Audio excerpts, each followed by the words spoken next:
喺一片美麗嘅大森林裏，住住好多小動物。其中呢，有一隻活潑開朗嘅小松鼠呢，個名就叫做跳跳。跳跳呢，就係最喜歡喺森林裏面跳來跳去，收集各種漂亮嘅樹葉同埋松果。有一天晚上，跳跳喺好似以前往常咁呢，喺森林裏玩耍。當佢抬望天空嘅時候呢，就被嗰一顆閃閃星星吸引住。嗰個星星呢，就好似一顆明亮嘅寶石，相映喺黑色嘅天幕上，一閃一閃美麗極令人欣賞。小兔將星星收集，於是佢拎起一個漂亮嘅小盒子去收集星星。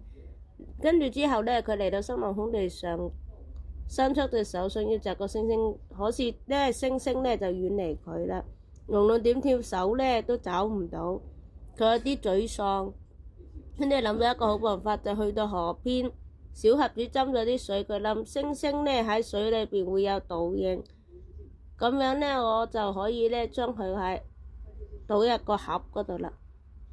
跳跳小心翼翼咁樣呢，將嗰個盒子呢端到森林裏呢，佢好興奮咁樣對住個盒子嘅星星嘅倒影呢，覺得自己終於成功啦，將盒子蓋好，開心地帶着他拎返自己嘅樹洞。回到樹洞之後，跳跳迫不及待打開盒子，想看到自己收集星星，好似星星嘅倒影呢就唔見咗咯，只剩下一灘水。跳跳心裏好傷心，就喺嗰陣呢，媽媽就聽到一啲哭聲，去到佢身邊，媽媽又低頭對住佢講呢：傻孩子，星星喺天上冇辦法裝喺個盒度㗎。